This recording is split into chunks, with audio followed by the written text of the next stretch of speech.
Hi, Frank. Buy another new tape? Hi, Bob. Come on in. Yeah, this is a new tape, but I didn't buy it. I recorded it myself. I thought you'd recognize it. That's Jim on the horn and Eddie on the bass, And that's you on the ivories, isn't it? And Yep. Bill Johnson on the drums? Yep. Well, for crying out loud. You know, that sounded just like a professional pre-recorded tape. You know, that's what I've been telling you, Bob. With a good tape recorder, an amateur can soon become almost a professional.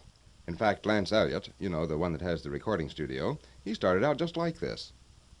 I've honestly never owned anything that gives me as much useful pleasure as my recorder. That's why I've been giving you all these subtle suggestions to join the club. Frank, my boy, I'm going to let you in on a big secret. I am now the proud owner of a brand new VM tape-o-matic exactly like yours. Well, congratulations. You couldn't have made a better buy. Of course, I'm prejudiced because I've been a VM fan for a long time, and they make the best. So, give me all the details. Well, Frank, that's what I really came over for. All the details, I mean. I remember the other night when we were discussing your VM, you said the more you know about a recorder, the better you like it. I'd like to know as much as possible, Frank, so, well, here I am for all the pointers you can give me. Well, fine, Bob. Where would you like to start? Well, right at the beginning, if you will. It's all new to me, and the only thing I can contribute is a lot of enthusiasm for learning. That's really all you need. Well, I'll tell you, let's start with sound itself. As you know, as sound comes from its source, regardless of what the source might be, it disturbs the air in waves. If we could actually see these waves, they would look a lot like the waves on the water when we throw or drop a stone into a still pond. Now, this microphone is just like the one included with your recorder. And if we could look inside, we would see a diaphragm connected to an element. As the sound waves strike the diaphragm, they cause it to move back and forth. And this action causes the element to move since it's linked to the diaphragm. And the movement of the element is actually generating an electric current. However, as you can well imagine, this current is a mighty small one. The current then goes over the wires, and we connect it to the recorder amplifier by inserting the plug here on the end of the microphone cord. See? Right into the microphone jack. Now, you notice these receptacles here on the side of the case, the one marked microphone. One thing you remember, Bob, always plug the microphone all the way into the microphone receptacle. You got that so far? You know, Frank, this is really interesting. It's like a good book. I'm anxious to get into the next chapter. Well, good. Now that our microphone is connected to the amplifier in the recorder, what happens? Well, in the recording amplifier, the current is amplified. Let's say it's, magnified or increased until it's strong enough to energize the tiny coils in the magnetic head. Incidentally, this is what we call the record head. It's nothing more than an electromagnet getting its current from the recording amplifier. Now, as the current passes through the head, it causes its amount of magnetism to become greater or lesser. And this variation is exactly proportional to the sound waves that strike the microphone diaphragm. Now, for example, if a loud sound reaches the mic, a strong current is fed to the head. On the other hand, if the sound is weak, you get a smaller current going to the record head and the magnetism is less.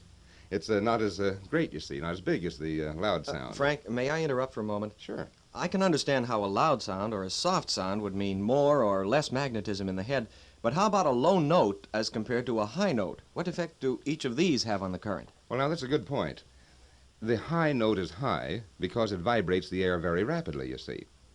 Look, a picture comparison would be the rapid beat of a hummingbird's wings. You know how they go? And as you might expect, a low note vibrates the air at a slower rate, perhaps like the movements of an elephant's trunk. Now, these vibrations, as you recall, are actually moving the element in the microphone. And as a result, the element generates a plus voltage as it moves in one direction and a minus voltage as it moves in the other direction. Tell you, Bob, compare it to the wand on a metronome, plus to one side, minus to the other. And so the current alternates. Plus to minus, minus to plus to minus, minus to plus, exactly in time with the air vibrations. This changing current, when it enters the record head, causes the two poles of the electromagnet to switch from north to south and south to north as many times per second as the vibrations that strike the diaphragm. Let's see if I have this straight. A loud or soft sound will mean a greater or lesser current in the head. That's right. Well, then, a high or a low note will mean that the current and the polarity of the record head poles will switch either rapidly for a high note or slowly for a low note. Exactly right. Now, since we understand how these variations reach the record head and why, the next step is to record them in magnetism. In other words, we want to capture these variations on some substance for future use.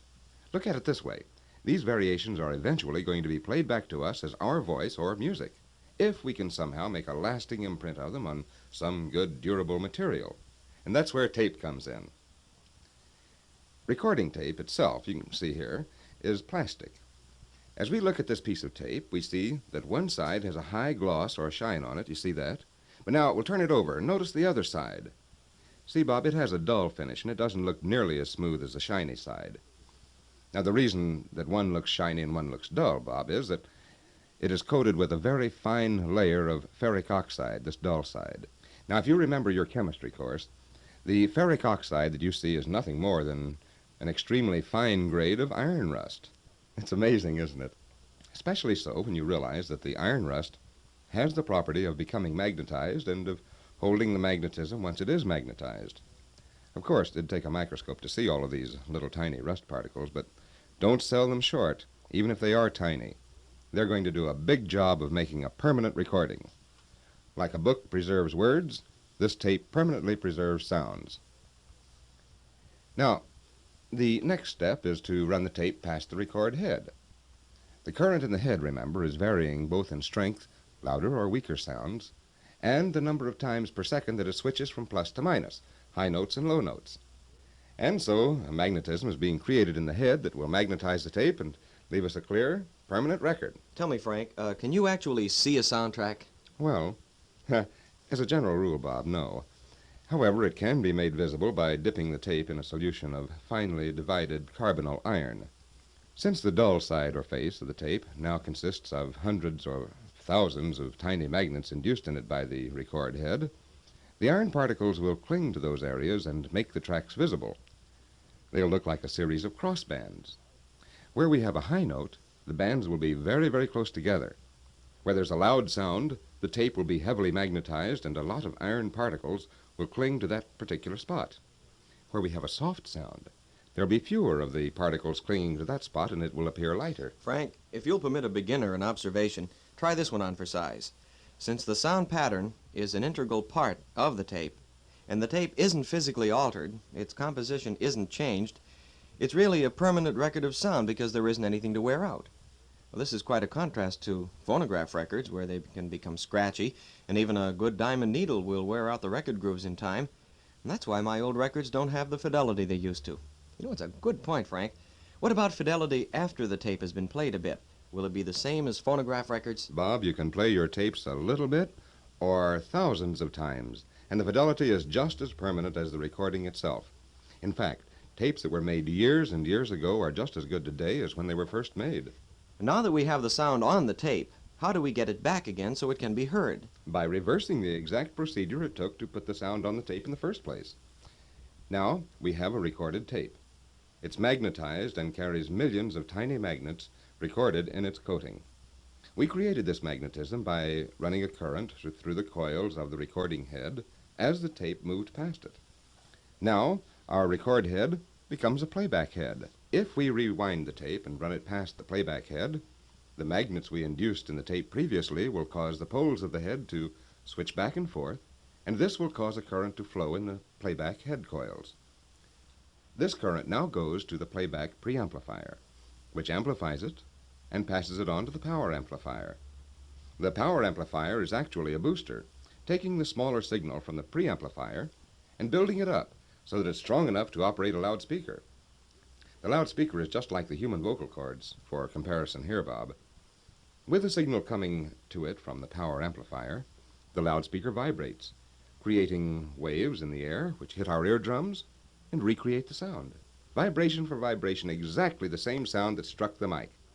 Now, another way you might look at it is that the loudspeaker speaks back to our eardrums exactly as we spoke to the microphone when we recorded our voice. Frank, you say the tape makes a permanent recording, and yet the dealer said I could use the same tape over and over again. Now, how is this possible? Well, remember what we covered earlier, Bob? When we make a recording on the tape, we don't physically change the tape itself in any way. All we're doing is magnetizing the millions of tiny rust particles to form certain patterns, according to the volume of the signal or the sound, and to the range, whether high or low sounds. Now, to eliminate what we have recorded on the tape for reuse, Or to erase the old or unwanted recording, we simply scramble or rearrange the magnetized portions so that the sound patterns we originally arranged are no longer there. No sound pattern, no sound. Here's how it works. When your recorder is in the record position, two heads are working and performing two important functions simultaneously. First, the tape passes over the erase head. Now this head is being fed a very rapidly alternating current, and as the tape passes its gap, the tiny magnetic patterns, or domains as the professionals call them, are scrambled every which way so that they no longer form the bar pattern we just discussed. Because they're scattered at random, they can't generate any current in the playback head, so the tape is clean or blank and ready for reuse. You ever notice a sheet of music, Bob? All of the notes are arranged in a certain sequence within each bar. If you could take your hand and scramble those notes all over the sheet, they would be at all angles. Some completely outside the bars, certainly no pattern or arrangement of notes, and as a result you wouldn't have any music, not even rock and roll. Now, I mentioned that two heads were working while we record. The erased head cleans the tape of any sound already there, and it does this before it reaches the record head. So clean tape reaches the record head for a completely new recording. Since we don't alter or physically change the tape, we can repeat the erase and re-record procedure over and over again, hundreds of times, or even more.